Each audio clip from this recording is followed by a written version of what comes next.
नमस्कार, मेरी वाणी में आप सभी का स्वागत। आज हम एक बहुत महत्वपूर्ण मुद्दे पर चर्चा करने वाले हैं।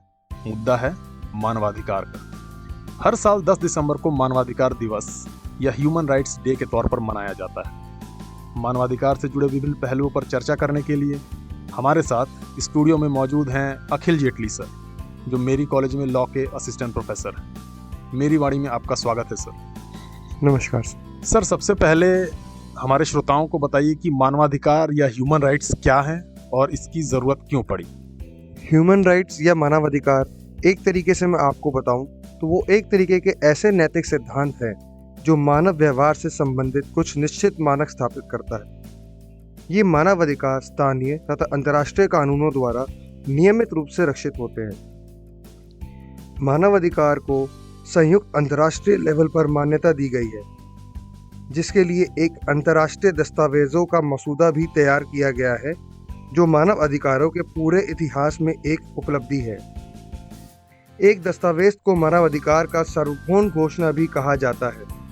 आजकल के नौजवानों की भाषा में कहूँ तो UDHR, जिसे हम universal declaration of human rights भी कहते हैं। इसकी घोषणा यूनाइटेड नेशन जनरल असेंबली ने पेरिस में 10 दिसंबर 1948 द्वारा सभी लोगों और सभी देशों के द्वारा एक सामान्य रूप से घोषित किया गया था। अब अगर हम इसकी ज़रूरत की बात करें तो प्रत्येक व्यक्ति की मानवता और रक्षा के संरक्षण के लिए मानव अधिकारों की आवश्यकता है, यह सुनिश्चित करने के लिए कि प्रत्येक व्यक्ति सम्मान का जीवन जी सके और ऐसा जीवन जो मनुष्य के योग्य हो।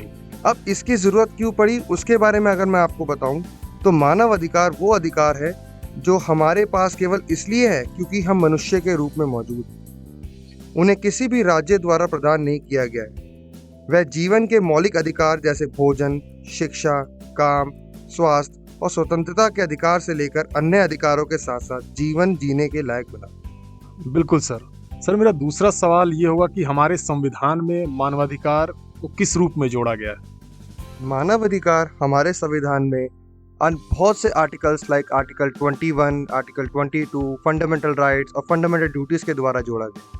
अगर मैं आपको एक केस के द्वारा बताऊं, सुप्रीम कोर्ट का एक लैंडमार्क केस जिसको हम कहते हैं सुनील बत्रा वर्सेस दिल्ली एडमिनिस्ट्रेशन, जिसमें यह तक बताया गया है कि एक कैदी के भी अपने मौलिक और मानव अधिकार है कि अपने रिश्तेदार, अपने दोस्त से मिलना और इवन उसकी जो पूरी प्रोसीडिंग्स होती हैं कोर्ट की टाइमली ख़त्म हो, उसको कोर्ट तक लाने का टाइम, ले जाने का टाइम, एक कैदी तक के राइट्स है। तो आप ये मान के चलिए तो हम सबके भी एक नॉर्मल मौलिक तथा नैतिक अधिकार भी होते हैं। सर, जैसा आपने मौलिक अधिकारों का जिक्र किया तो हमारे श्रोताओं को बताएं कि मौलिक अधिकार और मानवाधिकार या ह्यूमन राइट्स में डिफरेंस क्या होता है, अंतर क्या होता है सर? देखिए, जैसा आप नाम से अनुमान लगा सकते हैं, मौलिक अधिकार किसी भी देश के नागरिक के मूल अधिकार हैं, जिन्हें सर्वोच्च न्यायालय द्वारा अनुमोदित व समाज द्वारा मान्यता प्राप्त है।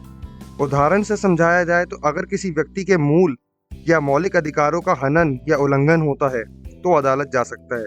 और जहाँ तक बात रही मानव अधिकार की, वह वो अधिकार है जिसके द्वारा लोगों को उनके मूल अधिकार मिल पाते हैं। सर, हम लोग देखते हैं आमतौर पर, जैसे मानवाधिकार का आपने जिक्र किया कि वो हमें जन्म के साथ मिल जाते हैं, तो ऐसा भी मुमकिन है कि हमारे आसपास कई सारी ऐसी घटनाएं घट रही हों जिसमें मानवाधिकार का हनन हो रहा हो या ह्यूमन राइट्स वॉयलेशन हो रहा हो और हमें पता ही ना।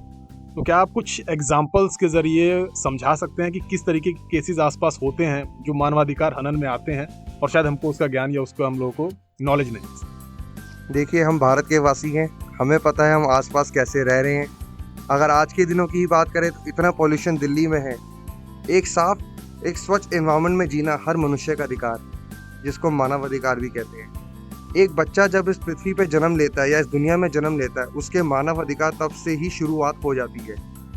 साफ पीने का पानी, अच्छी शिक्षा, ऐसे बहुत से अधिकार हैं जो होते हुए भी लोगों को उनकी जानकारी नहीं है। तो आप आसपास देखेंगे तो आपके कई मौलिक या मानव अधिकारों का हनन हो ही रहा होता है। बिल्कुल सर, थैंक यू सर, आपने बहुत ही सरल शब्दों में इतने गंभीर विषय को हमारे श्रोताओं के बीच रखा, उसके लिए thank you sir. Thank you. तो दोस्तों, मेरी वाणी में अभी के लिए बस इतना ही। सुनते रहिए मेरी वाणी। धन्यवाद।